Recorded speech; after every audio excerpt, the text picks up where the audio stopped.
सिंह और बाघ के जो बच्चे होते हैं उन्हें मारना नहीं सिखाया जाता, अपने आप शिकार करना सीख जाया करते हैं।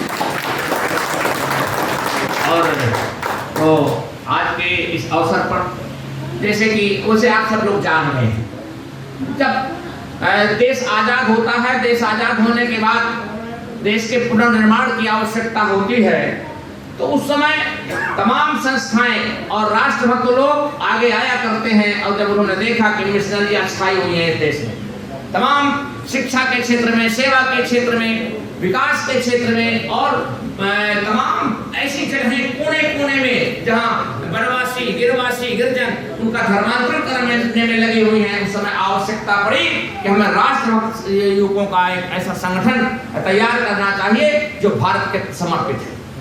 दो प्रकार की धाराएं, एक तो वो लोग यहाँ कुछ और भी संगठन बने स्वतंत्रता के बाद जिनका केवल उद्देश्य था eat and drink B Mary, खाओ पियो और मौज करो। उसके विकल्प के रूप में राष्ट्रीय सेवक संघ ने समझा कि निश्चित रूप से हमें ऐसा संगठन लाना है जो माता भूमि पुत्रो हम प्रतिव्याह, मेरी यह माता है धरती माँ और मैं इसका पुत्र हूँ, ऐसा भाव रखने वाले कुछ लोगों का संगठन होना चाहिए। और इसीलिए ये जैसे भी बात आई कि ये संगठन चल रहा है और बाकी संगठन खत्म हो गए, उसका कारण है चूंकि ये राष्ट्रीय सेवक संघ के पदाधिकारियों द्वारा या संघ की योजना के अनुसार चलाया जाता है, तो एक व्यक्ति कोई ना कोई ऊपर बैठा हुआ हमेशा नजर रखता है कि आखिरकार संगठन कैसा चल रहा है। इसलिए संगठन की गति कभी कमजोर नहीं हो सकती, संगठन कभी समाप्त नहीं हो सकता।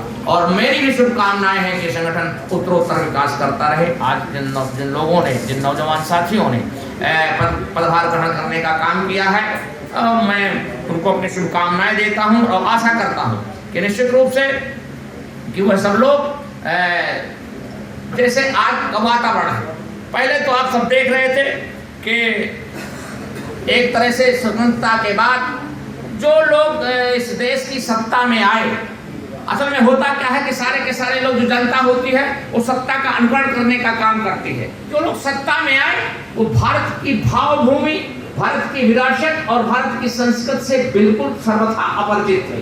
वो कैम्ब्रिज यूनिवर्सिटी या वेस्टर्न कल्चर से ज्यादा प्रभावित थे और इसीलिए उन्होंने जो सांस्कृतिक धरोहर रहे, हमारी विरासत रही, सांस्कृतिक मूल रहे, उनको नकारने का काम किया और उसके सबसे ज्यादा शिकार हम लोग हुए। हम लोग ज्यादा शिकार हुए और आप लोग बैठे हुए हम बुंदेलखंड के लोग, जिसने सबसे पहले आज जो वुमेन स्ट्रेंथिंग की बात करते हैं लोग, महिला सशक्तिकरण की बात करते हैं, मेरे यहाँ की झांसी की एक महिला निकल करके आती है 19वीं शताब्दी में, आज 21वीं शताब्दी में वुमेन स्ट्रेंथिंग की बात करते हैं, 19वीं शताब्दी में महिला निकल करके आई और आप कह सकते हैं ना कि वो एक महिला ऐसी थी कि जो बिल्कुल हिंदुस्तान की संस्कृति को, हिंदुस्तान की भाषा को, हिंदुस्तान के धर्म को आत्मसात करके अपना बलिदान देने के लिए किस तरह से तैयार हुई। अगर आज कभी याद कर सकते हैं कि उस उम्र में, अभी उम्र तो 23 की थी, कि केवल 23 की उम्र थी, अभी उम्र तो 23 की थी और उसी 23 उम्र के अवसर पर उसने ऐसा युद्ध किया कि अंग्रेज भी कह सकते हैं, आज अंग्रेज शासक भी कह रहे हैं कि एक ही वीर था हिंदुस्तान में, एक शूरवीर थी जो। तो इसके बारे में किसी कवि ने लिखा है, एक जनी से डर गए गोरा पीले पीले पड़ गए। एक जनी से डर गए गोरा पीले पीले पड़ गए, अब कछू लड़न आए बड़े हौसले, धरती बीच पसर गए।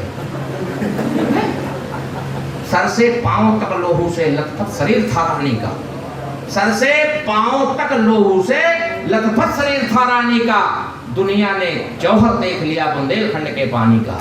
तो मैं चाहता हूँ आप ऐसे लोग आप निकल करके आएंगे तो वो इस बुंदेलखंड हमें सबसे ज्यादा शिकार हुए। सबसे पहले आप देखिए,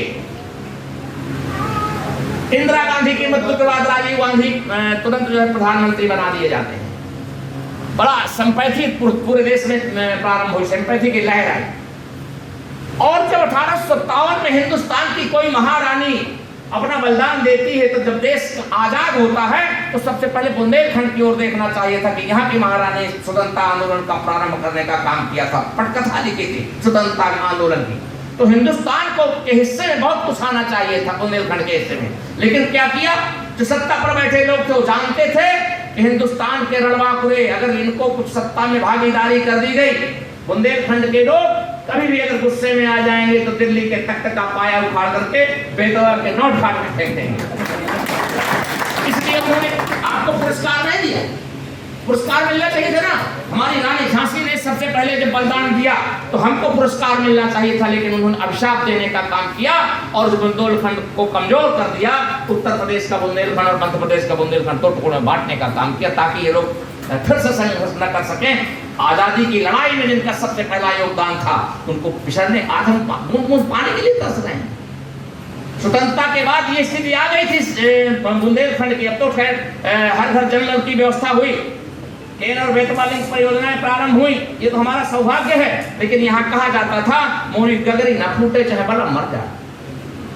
मालूम है जब नदी के 4 किलोमीटर दूर से पानी लेकर के महिला आती है, अभी आज भी कई जगह ऐसा है, और वो गगरी सर में लग करके आती है तो कहती है कि मेरे छोटे छोटे नन्हे बच्चे हैं और मैं उनको पानी पिलाने के लिए ले जा रही हूँ, तो गगरी न फूटे चाहे बलम मर, ऐसे छूट सकती है, बलम मर जाए। मतलब जो है इस तरह की स्थिति थी यहाँ की, ऐसे बना दिया गया। क्यों बना दिया गया था? क्योंकि सत्ता ने पर्याप्त धन नहीं दिया और पर्याप्त ध्यान नहीं दिया।